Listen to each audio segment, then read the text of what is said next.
समस्या है, इसका निवारण क्या है, इसी कड़ी में हम बात करेंगे। यहाँ पे तमाम ओबीसी समाज के जो नेतागण आए हुए हैं, जो क्रांतिकारी साथी है, और उनसे पूरी संपूर्ण जानकारी आने वाले जो भारत बंद है उसकी लेंगे। नमस्कार सर।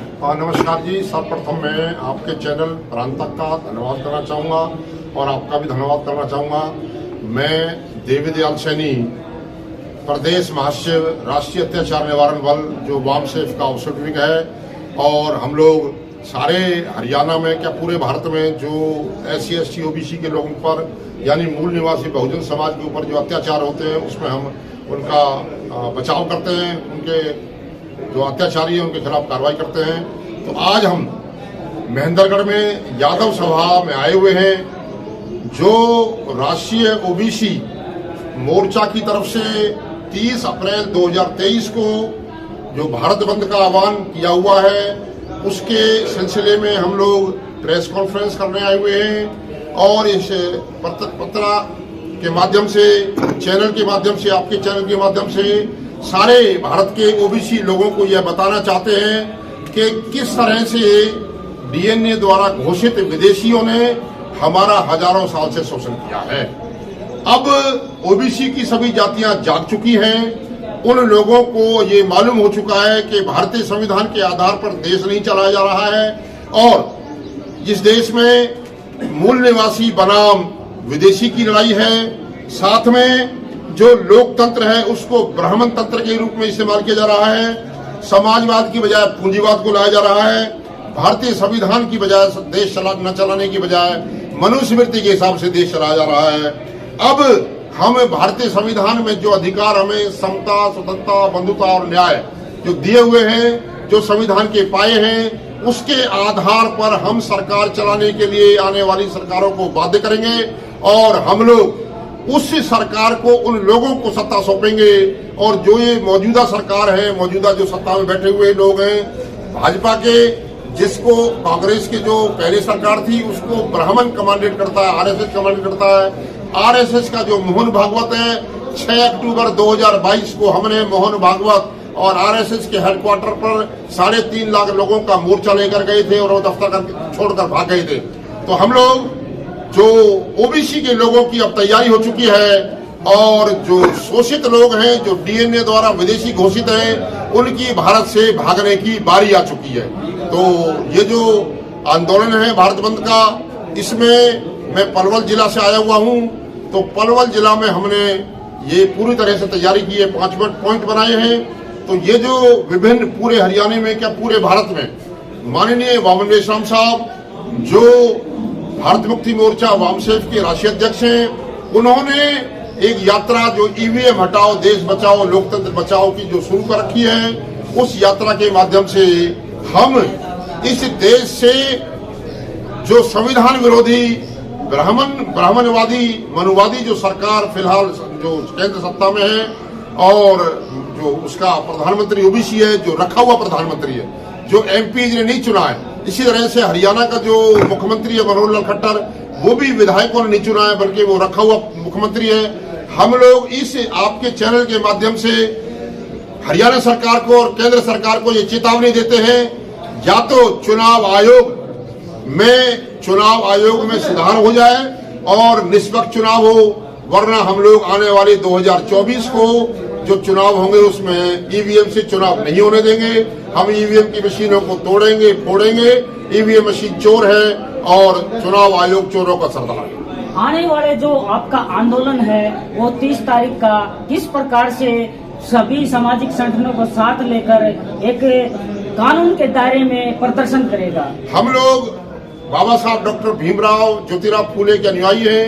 हम लोगों ने कोई तोड़ फोड़ नहीं करनी, संविधान के दायरे में रहकर अपना विरोध प्रदर्शन करना है, और सारे भारत के लोगों को, विशेष तौर से बहुजन मूल निवासियों को यह बताना है कि किस तरह से आपका शोषण हजारों साल से हो रहा है, और 26 जनवरी 1950 के बाद जो जिम्मेवारी सरकारों की बनती है आप लोगों के कल्याण के लिए योजनाएं बनाने की, आप लोगों का आर्थिक समाधान करने की, आर्थिक उन्नति करने की, सामाजिक उन्नति करने की, शैक्षणिक उन्नति करने की और सांस्कृतिक उन्नति करने की, वो नहीं किया जा रहा है। और इनको हिंदू बनाकर मुसलमानों के साथ झगड़ा कराया जा रहा है। और इनका शोषण करके इनके बच्चों का जो स्कॉलरशिप है वो भी रोक दी जा रही है, और कर्मचारियों का जो पुरानी पेंशन बहाली स्कीम है उसको भी खत्म कर दिया गया, उसको भी हम बहाली की चाहते हैं। किसानों का MSP जो गारंटी कानून है उसको भी हम चाहते हैं जल्दी लागू हो। इसी तरह से पर्यावरण के नाम पर, जंगली जानवरों के नाम पर जो आदिवासियों का सेग्रीगेशन विस्थापन हो रहा है उसके भी हम विरोध में हैं। आदिवासियों को जो उनके जंगल जमीन से विस्थापन किया जाए, ये हमारी योजना है। तो सर, ये जो आंदोलन है ये संपूर्ण भारत के अंदर है, एक सभी जाति धर्म संप्रदाय का आंदोलन है। ये जो आंदोलन है ये संविधान को मानने वाला एक व्यक्ति, चाहे वो किसी धर्म संप्रदाय जाति से ताल्लुक रखता हो, उसके लिए हम आह्वान कर रहे हैं कि वो अपने अपने शहर के पास, अपने अपने घर के पास जो पॉइंट आंदोलन का है उसमें शामिल हों और भारतीय संविधान को बचाने की पहल करें। अगर भारतीय संविधान खत्म हो गया तो भारत में तानाशाही शुरू हो जाएगी, पूंजीवादी शुरू हो जाएगी और समाजवाद खत्म हो जाएगा, जो आम जनता के लिए खतरनाक है। बहुत बहुत धन्यवाद। नमस्कार जी। नमस्कार जी। मैं सतबीर बिरतड़िया और राष्ट्रीय अति पिछड़ा वर्ग मोर्चे का स्टेट प्रेसिडेंट हूँ। साथियों, मैं सबसे पहले तो आपका प्राण तक जो YouTube चैनल है उनका धन्यवाद करता हूं और स्वागत करता हूं। साथियों, मैं भारत के निवासियों से ये निवेदन करता हूं कि मैं राष्ट्रीय अति पिछड़ा वर्ग मोर्चे का स्टेट प्रेसिडेंट होने के नाते जो 30 अप्रैल को राष्ट्रीय पिछड़ा वर्ग मोर्चा एवं भारत मुक्ति मोर्चा के माध्यम से जो भारत बंद का आह्वान किया हुआ है 30 अप्रैल को, उसको राष्ट्रीय अति पिछड़ा वर्ग मोर्चा जाहिर समर्थन करता है। सबसे पहला काम तो मेरा ये है। हम अति पिछड़े लोग हरियाणा में हो चाहे पूरे देश में हो, जिसको MBC कहते हैं, MBC के लोग भी इस भारत बंद में जाति आधारित जनगणना न करवाने के विरोध में, EVM से चुनाव करवाने के विरोध में, यानी इस देश में EVM की बजाय बैलेट पेपर से चुनाव होने चाहिए।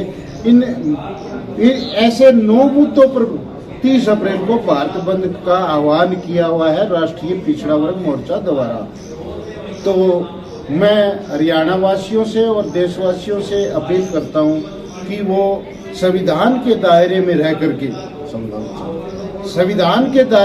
करके संविधान बचाने का कार्य करें और सड़कों पर आकर ये एहसास करवाए केंद्र सरकार और राज्य सरकार को कि हम ये मुद्दों को लेकर के जो भारत बंद किया जा रहा है, तो इसमें विशेष तौर पर OBC के नाते, मैं MBC के नाते ये कहना चाहता हूँ सरकार से कि वो जातिगत जनगणना करवाए, क्योंकि जातिगत जनगणना न करवाना एक संशय पैदा होता है कि वो बगैर जातिगत जब तक जातिगत जनगणना नहीं करवाएगी तो वो अपने OBC के या MBC के हकों को खाते रहेंगे।